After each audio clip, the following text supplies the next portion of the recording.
Well, I got a article last week from the highest paid news clipping service in the world.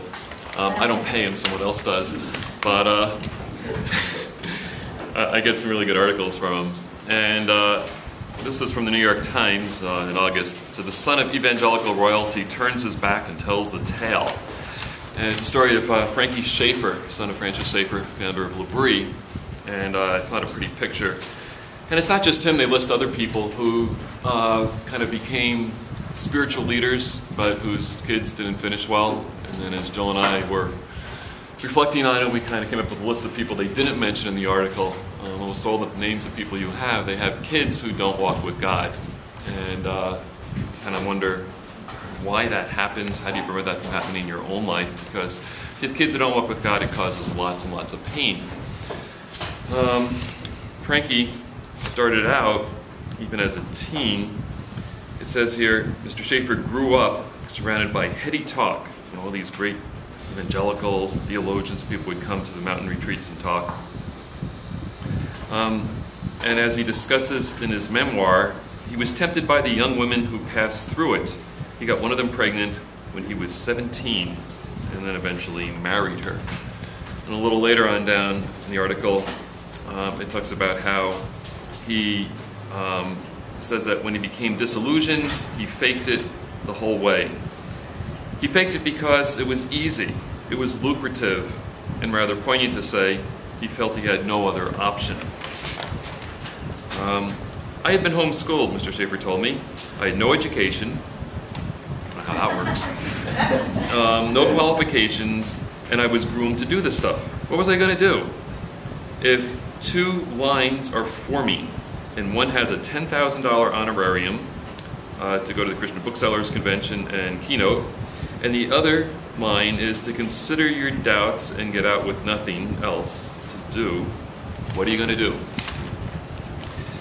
And the reason I mention this kind of sad illustration is he goes on to kind of dishonor God and everyone else and what he's doing now, is he had the wrong values, and that just went down the line. He was never trained in having the right values. He had great theology, but he was not trained.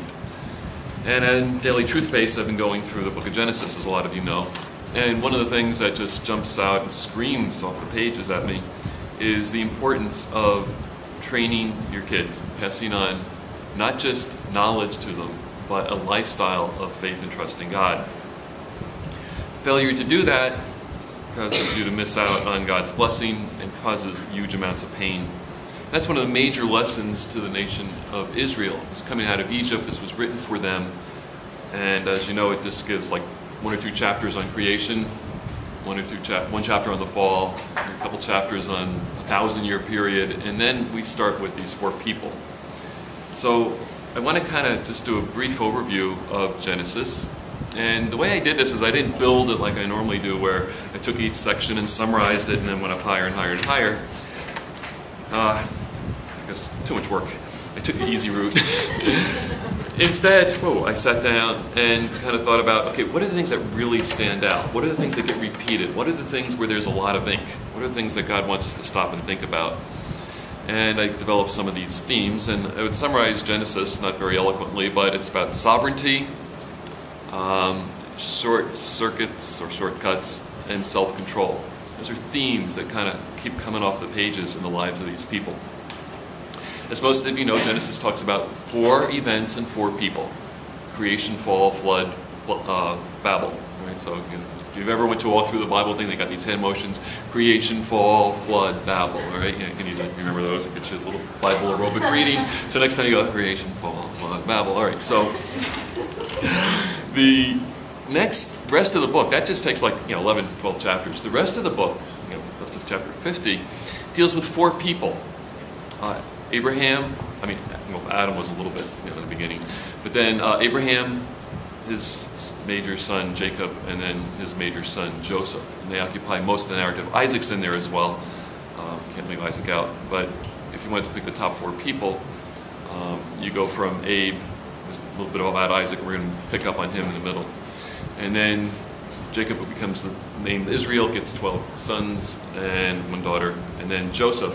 And the amazing thing is that the majority of the ink in the book of Genesis is on the guy Joseph. He's not in the line of Christ. You got more stuff about him than anything else. And there's some great, great, great lessons to be learned from him, and we'll cover a few of them. But there's also one that's kind of hidden, which you really don't see unless you kind of take a step back and reflect on the book and say, okay, what's going on here? Now, in management circles, one of the toughest things to get leaders to do is evaluate. To look and say, okay, how are we doing? Are we getting towards our targets? What's the effect of getting to our targets having on our people? Sometimes they'll ask the first one, they rarely ask the second. So as I'm looking at this book, I'm thinking, okay, so it's God working out his program, and just how is that affecting people as he does that? The first thing you kind of note is that God is sovereign. Now, that means a lot of different things to different people. Sovereign means you make the rules. A sovereign nation makes its own rules. A sovereign is a king. He makes the rules. He doesn't micromanage every citizen's decision. Tea or coffee today? The king's got a sport on this. He sets up the rules. And one of the rules that God has set up is, before I get to the rules, he's got a plan that he's working out. And his big plan is to glorify himself. When you're God, you're allowed to do that. Charges of megalomania don't apply to God. But in his plan to glorify himself, we benefit. He blesses. He blesses people, so he looks good. That's what he wants to do. And he blesses his people. So in order to get blessed, you have to be his people. Attacked by the fan here. So he needs to make folks his people, and that's this concept of being separate from the pagan nations around them, being separate from the world that they might have grown up in, being holy. The basic idea behind holiness, as most of you know, is being separate. So he wants to make a group of separate people. He wants to make them obedient, and then he can bless them. Now his plan to bless and bring himself glory is not thwarted by human frailty. Some people have kind of said, oh, Genesis is just a puff piece for the Jews, kind of just, designed to make them look good. Well, have you ever read the book? It makes them look terrible. I mean, one of the best claims for the authenticity of the scriptures is that the people who wrote it put themselves in the worst possible light. No one would do this. And if you read any of the other propaganda pieces around the world, it's like there's no mention of sin. Here, there's barely mention of doing good. So it's like, this has got one of its claims to truth. So people keep messing up. But the thing about God's sovereignty is his plan to bless people is not going to be thwarted by human frailty. If we goof up, we're going to lose. If we repent, we'll get back in his graces. It's part of the rules. But he is going to carry out his plan regardless. If he doesn't bless us, he's going to find someone else to bless. I'm going to jump way ahead here. But,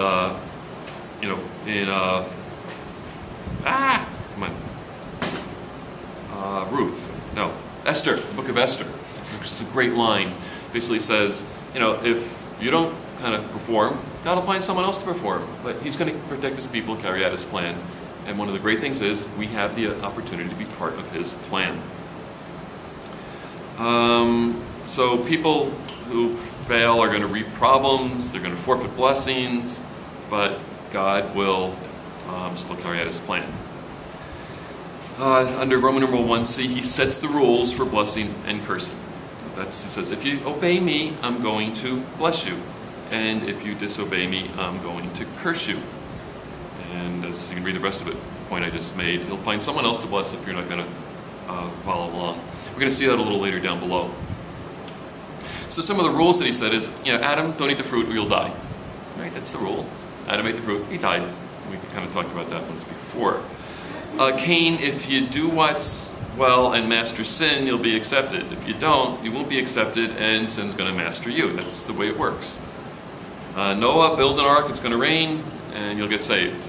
Noah didn't build the ark. Maybe God would have raised up someone else. There's a really cute story of how Noah could not possibly build the ark today with all the permits and everything that went around. It's kind of a kick-off.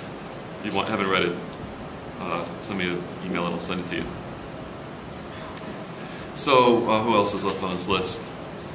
Abraham and Isaac. I just call him A because at one point he's Abram, another point he's Abraham, so it also takes a blessing. Separate yourself to be holy and no pagan wives. And if you do that, I'll bless you. And if you don't do that, you'll wind up getting yourself in trouble. And that's the history of the nation of Israel. When they kept themselves his people, he blessed them. Like under Solomon, things were like incredibly wonderful. But then they kind of heart went the wrong way. They intermingled. They were no longer a separate people. They adopted the habits and customs of the people that God was judging. And as a result, they got cursed. A lot of you know Genesis 15. God says to Abram, you know that your people are going to be slaves in Israel, Egypt for like 430 years. And I'm going to bring them out with great treasure. And the reason I'm going to wait that amount of time, why he told Abraham, is because the sin of the Amorites has not yet reached the full measure. So he was going to, Canaanites, he's going to judge them for their sin. And if Israel joins in their sin, they will get judged as well. So a lot of people have read their theology into the book of Genesis. And you can almost make the scriptures say whatever you want. If you let the scriptures speak, you're going to be on target believing truth rather than a false tradition. And as the author, probably Moses, reflects back on Abraham's life at the end of Abraham dying, in Genesis chapter 26, God speaks to Isaac as the blessing gets passed on. And God is giving the summary evaluation of what was going on with Abraham's life. So if you want to know how to view Abraham, you want to know why Abraham got blessed, let's look at what God says in retrospect. This is the Cliff Notes summary of Abraham's life. So God says in 26:3, sojourn in the land. All right, I love the word sojourn. Some people say, there are other translations of it.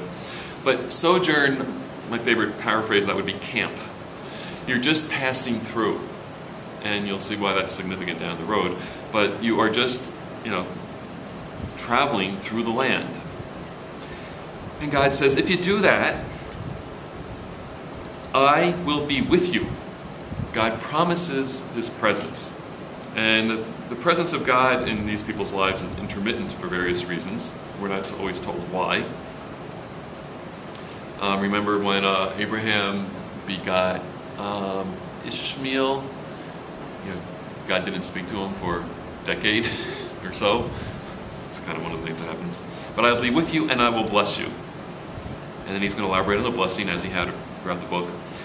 For to you and your descendants I'll give all these lands, and I will perform, there go my eyeballs, all the oath which I swore to Abraham your father, and I will make your descendants multiply as the stars of the heavens, same promise he gave Abraham. And I will give to your descendants all these lands, and in your seed all the nations of the earth will be blessed. So that is the promise he first made to Abraham. He sums up, he goes back to it. It's a nice bookend. And then we have a really significant verse, Genesis 26:5. A little question underneath that is, why did God bless? 26:5 tells us. All this stuff is going to happen because Abraham obeyed my voice and kept my charge, kept my commandments, kept my statutes, and kept my laws. What about faith? Because Abraham believed me. God didn't say that. God emphasized the importance of obedience. And remember, this is written for the Exodus generation, so they would know the importance of doing what God said. And as Abraham did what God said and waited for him to fulfill his promises, things were good. When Abraham wavered in some spots, it didn't happen. He didn't waver about the son part, but kind of wavered a little bit in terms of the promise part. So God is sovereign. He blesses. You have to be in a position to be blessed. It's that simple. So 2 and 3 are the two major points out of this. Is in light of God's sovereignty, in light of his plans to bless, two bad things can happen. We can short-circuit God's blessing, and we do that by taking unfaithful, disobedient, fleshly shortcuts to God's promises, or we can be lacking in self-control. We fail to develop it, pass it on, and as a result we will suffer. So we don't want to short-circuit the blessings, and we do want to develop self-control, and that's what we're going to talk about for the next 2 points.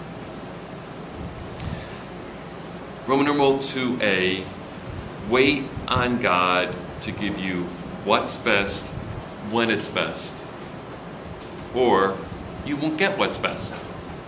And that's a theme I develop frequently because it's all through the scriptures. And you wait on God, He gives you what is best. He's God, He knows what's best. And He will also give it to you when it's best.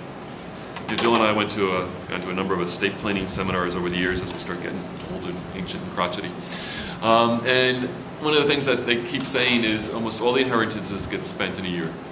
So set up a trust for your kids, because they won't have the self-control to not spend it.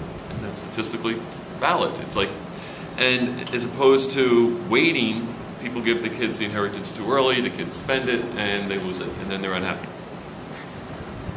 So wait on God to give what's best when it's best. He really knows the timing. And the reason I cited Romans 12, 1 and 2 there is if you do what it says, you get the perfect, good, pleasing will of God. Fail to do it, you miss out on what's best.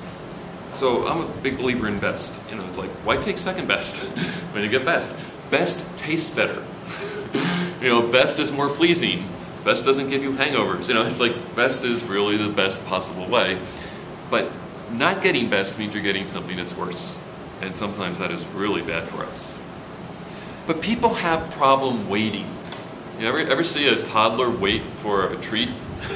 You know, they go, you know. There's this thing about teaching delayed gratification. That's what God does. Get to the last point, remember that. But people kind of can't wait, they've got to do something.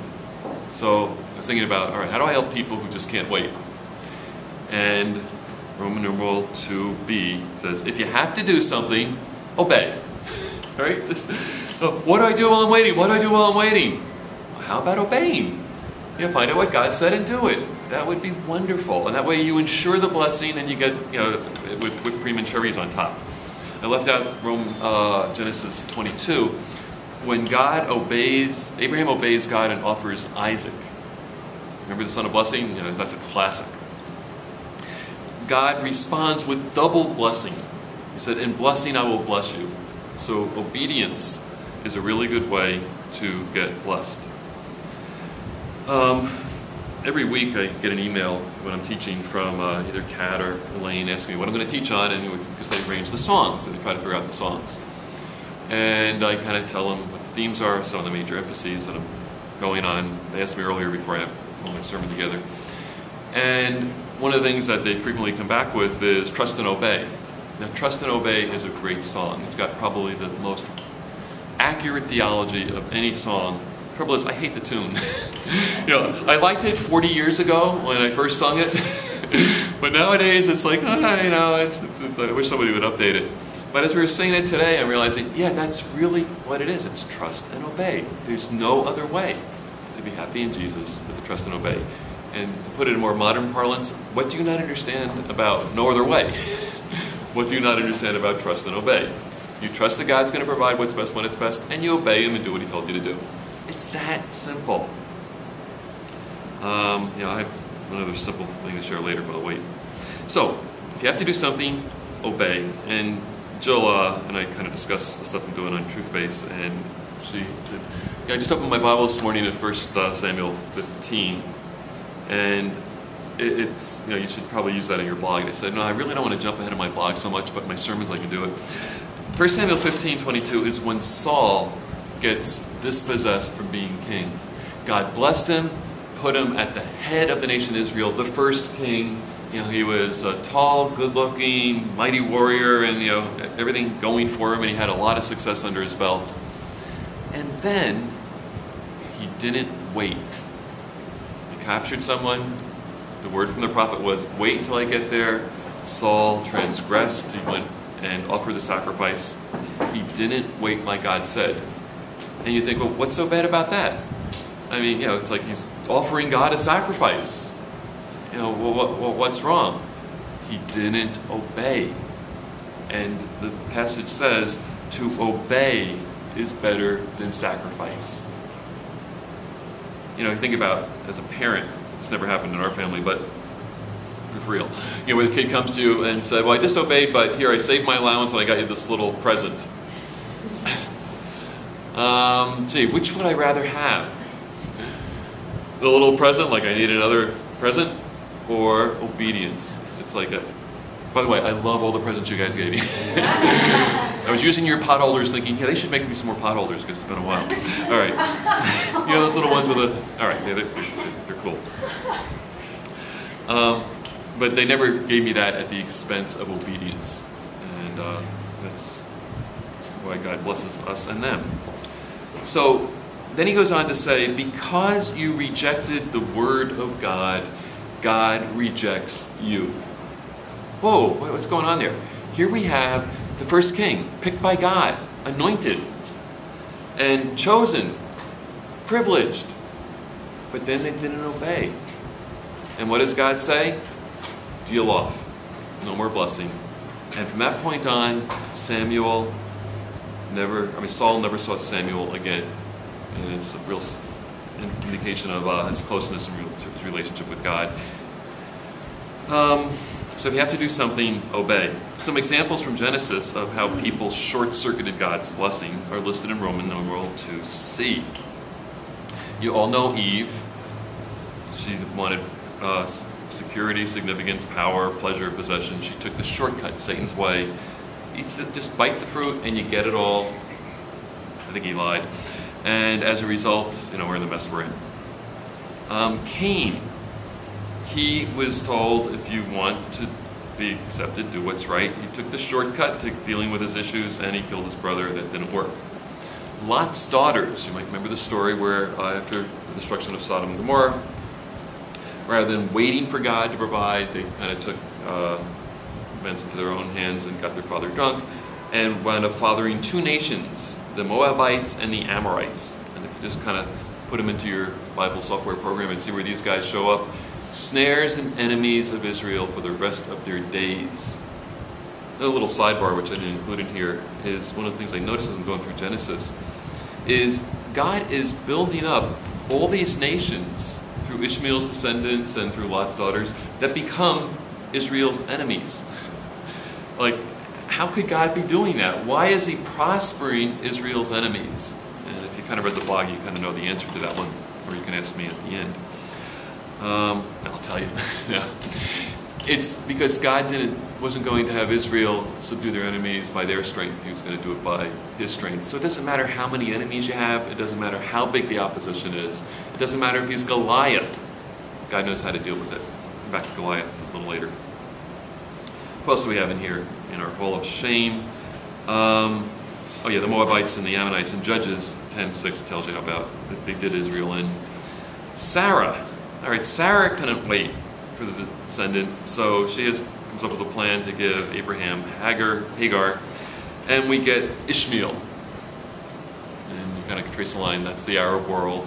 That's eventually you get to Islam through that. Rebecca. Remember, she couldn't wait for God to fulfill the promises to bless the younger son.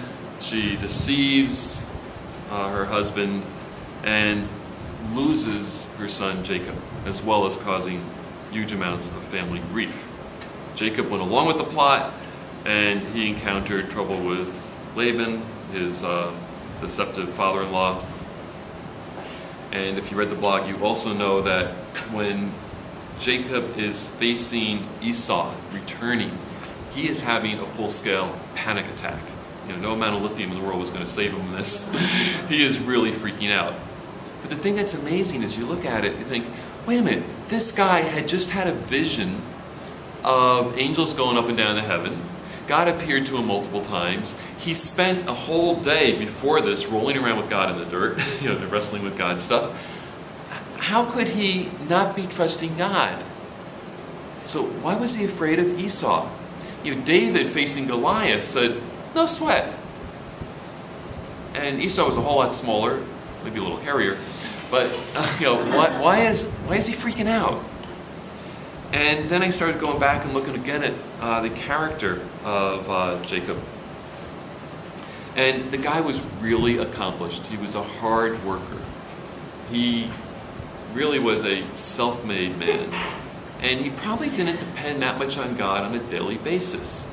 He kind of just, had all this experience with God, but it didn't translate into his life. So when he's actually put to the test with something that is bigger than him, that goes outside his resources, the guy freaks. And he also kind of missed out on a lot of blessings in the land when he was away. Rachel, the wife of Jacob, who became Israel, has problems with fertility, jealousy with her sister, and she comes up with plans just like Rebecca did that causes all kinds of family friction, which eventually results in the long run Joseph being sold into slavery. You can kind of trace that friction through. So all these people took shortcuts to God's blessings. They weren't really heading in a really bad direction, but just getting a sense of all the friction that exists in the book of Genesis. All the family friction came as a result of people not waiting for God to fulfill his promises. God didn't say, go figure out a way to get kids on your own. God said, wait, I will give it. And we're going to see later at number 4 is none of these people actually received the promises, because the lesson is you have to wait for God to fulfill it. And it's really a good lesson to learn. However, to wait, you need this little characteristic called self-control. You have a desire, you want immediate gratification, and if you jump the gun, you will get pain. It's like a person, trying to run in a marathon or whatever. They think, wait a minute, I have to cross the finish line. I'll just go over there and forget about running through all the boroughs over here. I'll just go to the finish line. I'll cross it. The shortcut, it sounds good, but the shortcut results in a lack of blessing and instead pain as you're kind of kicked out from the league. So we cause our own pain and suffering.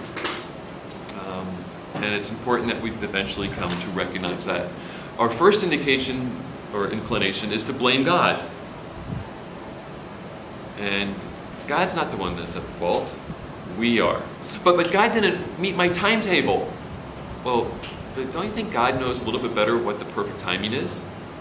He's able to provide what's best when it's best, and when we fail to wait, we are basically being a little toddler. I gotta have it now. And God's there saying, why? It's not best for you now. I've got other things for you. So we cause our own pain, and by the way, pain and suffering goes to those around us by failing to develop and pass on self-control. Parents, this is a message to us. We need to have it in our own lives, or we can't pass it on to our kids. And single folks, disciple making is basically about passing on a lifestyle of self-denial, which is self-control, teaching it to others who are able to teach others also. So it's good for whatever ails us.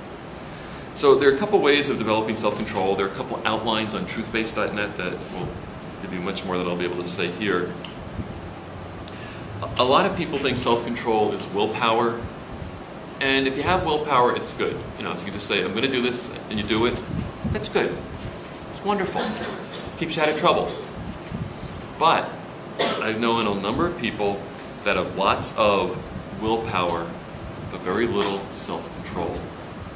Self-control is where the inner core of your being desires and values the right thing rather than the wrong thing. And when we were raising our children, we focused a lot more on their heart attitude, their values, rather than the external stuff. And you can train a monkey to do the external stuff, but you can't train the heart of a monkey. You need to train the heart of children. And we also need to train our own heart. So under Roman numeral 3a, transforming our values or desires from temporal gratification to eternal gratification results in both temporal and eternal joy, even in the midst of trials. If you can kind of go through this renewing of your mind, your will, your emotions by the truth, follow Romans 12:1 and 2, then regardless of what happens, life is good. It's all good. And that's a lesson that I think comes through really clear in Genesis. The first spot you see it is Genesis 4:7. Remember, this is the only revelation from God, other than don't kill Abel, for 1,000 years. So I'm sure God was saying something, but you basically remember you had a quiet time back then. It was really simple. Look at chapter 1, don't eat the fruit, or chapter 2. And then you look at chapter 4, don't kill Abel. Yeah, that's good, all right? Oh yeah, there's another thing in chapter 4. Yeah, what's that? It's, oh yeah, I need to master sin or it will master us. If I want to be accepted by God, I need to do what's right. Maybe that's a two-parter in there. And this is something that, by and large, in the evangelical community, nobody talks about, or they say the exact opposite. Oh, God loves you and accepts you and thinks you're wonderful, particularly when you're sinning, killing your brother, causing all kinds of grief. No, we're supposed to accept one another as God has accepted us. How has God accepted us? On His terms. And if we want to be accepted by Him, we have to do what is right. Notice there's no real mention of faith there. Now, I'm a big believer in faith. I mean, faith is huge. It's believing what God has revealed. And if God reveals, master sin, or it will master you, I believe that. And if you don't train yourself to have the right values, the wrong values will kill you. This is why I did a series that I refer to every couple months or so on deadly desires. They will kill you unless you kill them. And you don't have to totally kill them, you just have to kind of transform them into something far better. So I'm reflecting a little bit on Joseph because he shows up so much. And the thing that amazes me is there's almost nothing told us about Joseph's spiritual life. Nothing. It's not until his kids get named that you get the slightest glimmer of what was going on in his life. And the way his life starts out is he gets these 2 visions or dreams from God. And then through the book, the narrative, the comment on him is, God's prospering him. Everybody knows that God's prospering him. It's really obvious that God's prospering him. But Joseph isn't really giving us any insight into what's going on in his spiritual life. But one of the things you can surmise from what's going on is Joseph never got bitter. Unjust treatment? No problem. And I'm looking at, okay, God expects us to be able to figure out this with the data that we've got. So what's the data that we've got? We've got 2 dreams, and then he names his 2 kids. And so the 2 kids don't come to the end. What about these 2 dreams? These 2 dreams, the revelation from God, were his problem. And he believed it. He acted on it. He told people about it. And then all the problems unfolded. So, moral of the story is don't believe God and take action on His word or you'll get in trouble. Or you could look at it, believe God, take action on His word. And if you are in trouble, you get to claim the first of the Abrahamic promises, I will be with you.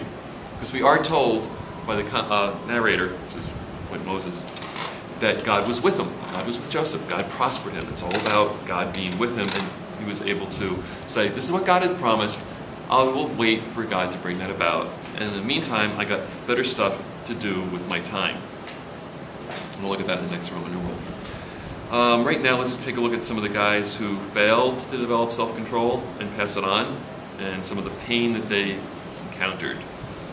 Remember Adam? How do you think he felt about losing Abel? Heartbreak. You could also throw in what happened with Adam and Eve in terms of passing on restraint, but I don't want to go there. Lots of pain. New Testament says he was a righteous guy, is vexed in his spirit every day when he saw the wickedness of the people in Sodom. So why is he living in Sodom if it's causing him so much pain? And if you read the account in Genesis, you know that when God tells him to get out, he says, oh, I don't want to leave the city life. I mean, they don't deliver in the mountains. Can you get good Chinese up in the mountains? Really? And pizza, bagels, forget about it. You're not going to get them. And Lot kind of didn't have that self-control. It wasn't taught to him, son of Terah the idolater. So that wasn't really Abraham's fault.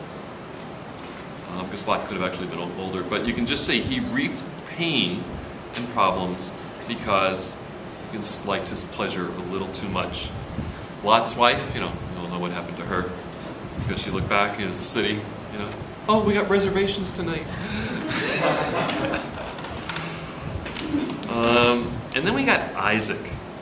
Now, Isaac was self-indulgent, played favorites, and he raises a son who is self-indulgent and plays favorites.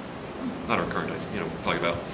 And the thing that Isaac loved was venison. Oh man, give me some nice roast venison, a little chestnut paste on the side, lingonberry sauce. I'm in heaven. And you look at the picture that's painted of him, and we get a few personal details, and that's one of them. The guy liked his pleasure. And he didn't like the promise that God said. God said, the younger will be served by the older, or the older will serve the younger. And Isaac, in the midst of all his venison meatballs and venison stew and venison whatever, just kind of lost sight of that. And his pleasure kind of did him in. He played favorites, his wife played favorites, the family was not in harmony. And as a result, there was pain, lots of pain. In fact, when Esau sees that it's displeasing to his parents to marry a foreign wife, he goes out and gets a couple more. What a brat! It's like, but that would be a heartbreaker for a parent. I remember thinking, I don't like kids, they're just going to break my heart. Fortunately, they haven't yet. That's kind of one of the worst pains a parent has. So Jacob's sons lost their blessings. So Isaac, Esau with his wives. Then you get Jacob. Jacob's name becomes Israel. He's just like Dad. He too is self-indulgent. You look at some of the little personal vignettes about him, it's like, why are you guys sitting there looking at each other? Go get some food! That's what he cared about. That's what he wanted. And he did not care too much about the promises of God. Although, he was doing what he was supposed to do. We're going to see that he wasn't that bad. But his pain was caused by personal lack of self-control. He is following in the parental footsteps. Now, a huge lesson to the nation of Israel is pass on the right values to your kids. I'm going to jump ahead to Deuteronomy 6. Hear, O Israel, the Lord our God is one. All right? Monotheistic creator God. All right, now what should we do? Love him with all heart, mind, soul, and strength. Okay, great. Now what? Teach them to your kids. Pass on the biblical lifestyle, or you will pain yourself. So let's take a look at what happened in his life. His first son, Reuben, sleeps with his concubine, loses the blessing. Next two sons, Simeon and Levi, slaughter people with the rape of their sister, and they lose the blessing. Then we get to son number 3, I think, on the list. Number 4, Judah. Now, Judah's really interesting. He actually gets highlighted in Genesis. And when I started trying to figure out why that was, got some really good insights of it. But Judah has 2 sons, his firstborn and his secondborn. I love the name of his firstborn, Yeah, that was a mistake. The guy was so evil that God killed him. It's amazing. We know when he does the flood thing, he kind of wiped out a whole bunch of people. But here, God specifically comes down and says, your history, and the guy's gone. We're not told how, but God just slaughtered him. So Judah loses his firstborn son. Why? Because he didn't train him. Also, Judah married some Canaanites, got the bad influence. He wasn't restraining his desires. One of the paradigms that you see in the book of Genesis is, I saw, I took. And whenever you see a bad action going on, you'll see, I saw, I took. Normally it involves having rapes or taking foreign wives. But they see, I took. There's no filter in between. I see, I evaluated, I refrained. But no, that piece is missing in there. It's just like instinct. Animal instinct is good for animals, not good for people. So there's got to be a block between what you see and what you do. And I talk more about this series on perception and deadly desires. Who else do we have left in here? Oh, Onan got killed. He was indulging in pleasure, and the major reason of it he gets killed is because, not because of onanism, which you can look it up if you want, but because he was failing to obey in raising up sons for his brother. Levirate law, big in the Mesopotamian thing, if your brother died not leaving any heirs, you had the responsibility of marrying his wife and giving him heirs. But Onan realized, he's my older brother. If I give him an heir, then he's going to get all the stuff. So selfish, he took his pleasure with the wife, Tamar, and then left. And God killed him too. So how do you think Judah felt? Like number one, number two, gone? You know, how do you have two bad apples? Because you didn't train them. Who comes next? Oh yeah, the issue with Tamar. She winds up humiliating him because Judah is thinking she's at fault and not obeying God, not recognizing that he might have been at fault. And then of course there's Potiphar's wife, we just threw her in, because she had a good thing going. Her husband didn't do anything Joseph did at all. She ruined the situation.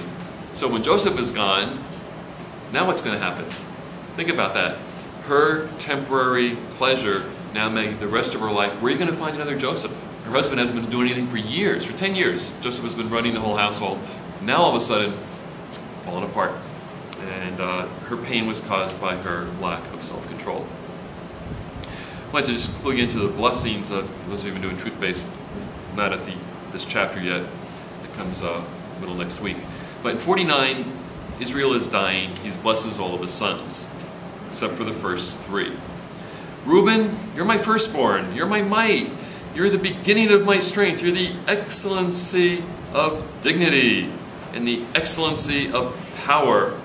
You are my firstborn son. You get all the goods. Oh, wait a minute. Yeah, you're kind of also as unstable as water. You shall not excel. You're not going to get blessed. You're not going to get all the stuff because you slept with my concubine and defiled my couch. So the idea is that he was usurping the father's authority. Why?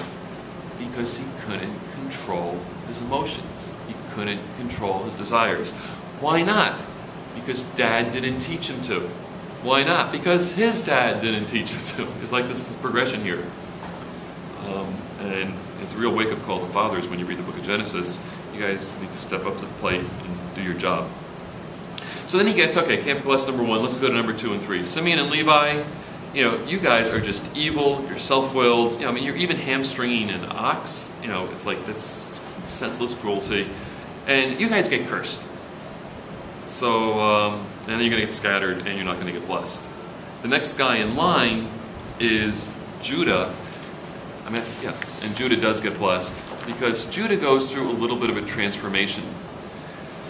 I don't know if I have this on your outline. Judah starts out, almost out of time, starts out doing poorly, self-centered, indulgent. Sons have to get killed. He did kind of have the idea of let's sell Joseph into slavery so we don't have to kill him, wasn't bad. But then when the rest of the thing plays out, he's the one who actually self-sacrifices himself. He offers himself in the place of Benjamin, and he basically undergoes a reformation in his life. And it starts with he confesses the sin. So one of the things that's going on with the whole Joseph narrative, and I'm probably not going to get to it again in this series, but there's all this information about his family, and it's repeated multiple times, and as I'm editing it, I'm just like, oh, we don't need that, we don't need that. I'm just cutting it down, and I got a really small amount. I'm thinking, wait a minute, I must have cut out something good. So I go back and look over again and say, what's the essential information in here? And there's this line where he actually, verse 21, acknowledges his guilt, and then things start getting better. That's the turning point, when he confesses that he owns the guilt. You can't get rid of it unless you own it. He says, okay, I own it, I'm guilty, forgive me, and then life starts getting good and he gets blessed. So Roman number 4, lessons for the Exodus generation and ourselves. We need to trust, obey, depend, and faithfully wait. God wants to bless us because that's how he glorifies himself. But we have to be blessable, and we do that by being the items that are listed there. Faithful, his people, that starts it. You got to be one of his people, which modern day we do by becoming followers of Jesus Christ, accepting his forgiveness that God offers through him. Faithful, obedient, and separate, holy from the pagan worlds around us. And then God is free to bless us. Still, God allows us to reap the negative consequences of wrongdoing, so he can get us into a place of blessing. And what God is doing in the book of Genesis is he actually is rebuilding the family of Israel, so they'd be a cohesive unit. And then he brings them down to Egypt to bless them. And see, while faithfully awaiting the fulfillment of God's promises, we need to avoid self-indulgence and shortcuts, maintain holiness, and so and so. Hebrews 11 you can read on your own. All these guys did demonstrate faith, but look at the ways they did it. They offered, they obeyed, they diligently seek, obeyed, they waited. I like Sarah in verse 11. She gets into the hall of faith because she judged him faithful who had promised. You can see that faith is actually a rational thing. She considered that God was faithful who had promised, and that she gets power to conceive. Now, all these folks, verse 13 says, confess that they're basically campers on this planet. And they're waiting for the city that God had promised them. And if they weren't looking forward to the promises of God, they would have returned to the way they were. Verse 16, but now they desire a better, that is a heavenly city. Therefore, God is not ashamed to be called their God, for he has prepared a city for them. I think for the most part, God would be ashamed to be called a lot of people's God, but these guys trusted and obeyed. From a radio listener in Peoria, no, actually it was from an internet reader in Duluth, I got this comment on Truthbase, the Daily Truthbase. They thanked me for it, and they said, and it summarizes this section pretty well. Help me understand God's character, his plan, his love on a much deeper level. Helps me cut through the layers of junk and resistance that I don't think I knew was even there, and really grasp and lay hold of God for who he is. And my encouragement to you would be, when you look at the scriptures, use that for your picture of God, not something you've heard. At the end of the day, it's really simple. I really love this because I frequently say it's really simple, and my roommate says, you use that phrase a lot. And when you see it, it's really simple. I love and honor and glorify God through my obedience to him and his revelation. And as a result, he blesses me. Now, what's hard about that? It is really simple. You go on to say, I dishonor him and sin when I disobey. And he loyally punishes me or lovingly lets me reap the consequences. Nothing could be more simple. It's so clear. Okay, questions? I got some down below if you have any particular. Observation, when you use the marathon analogy of taking a shortcut by going across the finish line, it's a little bit different, I would think. If you take the shortcut in your training by not going out on a daily basis to actually make the miles, so you still think you can do the whole thing, then you will end up in massive pain in 4 minutes. Massive pain, yes. We don't like massive pain. And it's also true. If you don't do the training, you will get pain as well. So it's really a matter of daily denial, and that's I think the analogy with the Christian life as well. It's just daily denial being obedient. Yeah, Paul says in 1 Corinthians 9, don't you know that everybody runs but only one wins? Run in such a way that you can win. And the way the games were is if you cross the finish line first, they would go back and check with all the judges, and actually do that in the Olympics today. But then they would do something that they don't do in the Olympics. They would go back and check your training to make sure you completed the prescribed training. Actually, with the steroids and drug tests, they almost was the equivalent. But yeah, you do have to do the training, otherwise you don't cross the line. Definitely don't get win. Bill, think about passing on your faith to your kids. I'm thinking about Isaac. He had Abraham, right? And Abraham should have been modeling things in a pretty good way. So what was missing there, you think? Well, we don't have the whole story, right? But Yeah, we're not told the whole story. Abraham was obeying. Maybe it was, Abraham had a couple failures of his confidence in God's ability to trust him. He did get a few panic attacks, which implies that, he, was not faithful to wait for the fulfillment of God's promise with Hagar. So there's possibly the flaw there. And, the modern day thing is, dads are too busy doing other stuff to take care of their kids. But, anybody have other thoughts on Abraham? Yeah, Gary. Oh. Yeah, Kat. Just have one thought on Isaac. It seemed like his wife played a big role in going to jealousy.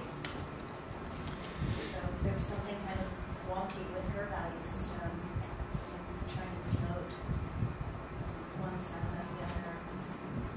Yeah, I like that. It's always good to blame things on your wife.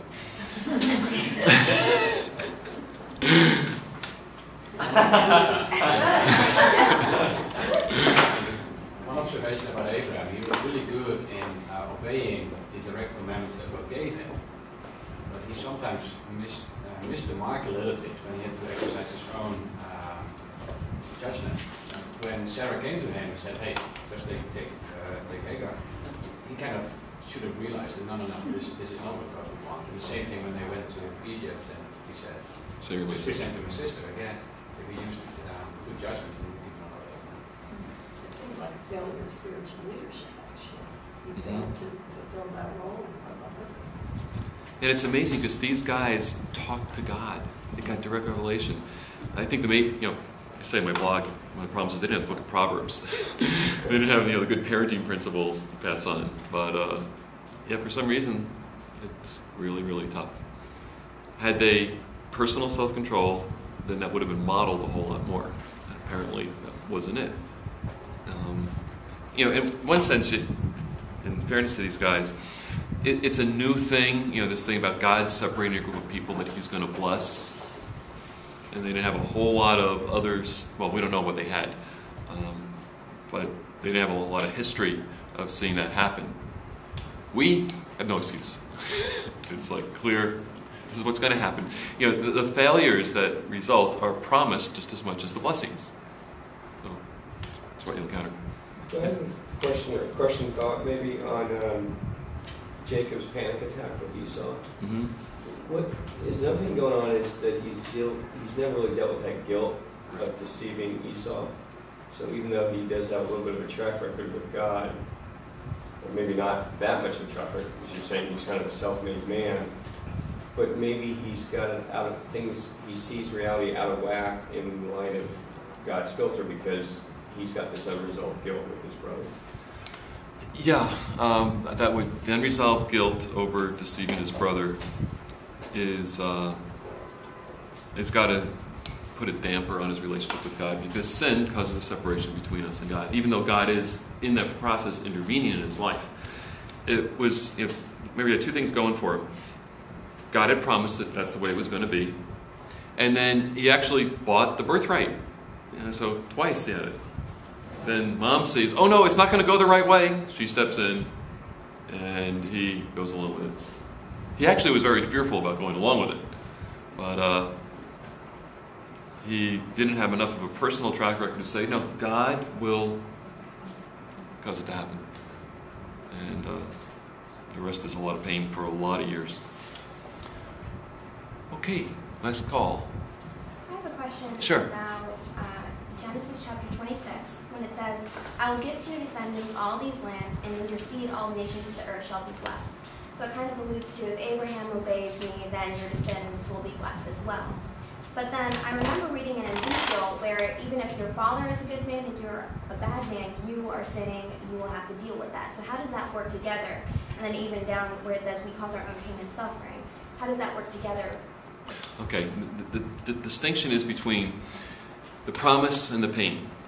God is going to work out the promise and bless the descendants as giving them the right to own the land. Actually, he gives them the land. The nation of Israel has the land. They own it forever. Genesis 15 is the spot where God makes the covenant with Abraham that he's going to give him the land to him and his descendants forever. So Israel will always own that land. And when they actually do the covenant, the way they did covenants in those days is they would cut an animal in half, join hands, walk between it, and say, I mean, what happened to this animal happened to us if we ever break the terms of this covenant. Well, in Genesis 15, only God goes between the animal halves. Abraham's asleep under a tree. So the land is always given. That is God's promise. It will always be there. Now, he then goes on to qualify, if you want to live in the land and have the blessings of it, then you have to obey me. And when you don't do that, you're going to go into captivity, you're going to be scattered, history of the Jewish people. So now we get to Ezekiel. Ezekiel, the section that you're quoting, is the sin of the father doesn't go on to the sin of the kid, right? So in one sense, God is not holding the child responsible for the sin of the parents. You're held responsible for your own sin. Now, the blessing is still there, but because you've moved outside the spot where you can get it, you don't get it. Does that make sense? So the promise is there to bless, but being able to receive it means you have to be in there. So if your parents were not blessable, you can still get blessed. If your parents were blessable and they got blessed, there's no guarantee you're going to get it. You have the right to it, but you don't have it. And the basic rule, modern day application of this is inheritance. You have the right to the inheritance, and if you basically do what you're supposed to do, you get it. But you totally overthrow the correct set of values, your parents basically get disgusted with you, you get disinherited. But that was still your inheritance, but you just don't get it.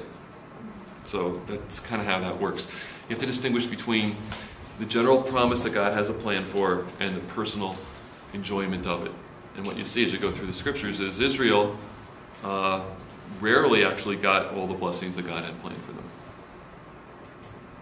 Very good thought. Okay, let's pray. Heavenly Father, thank you that you are a God who blesses. Thank you that you are so gracious in doing that.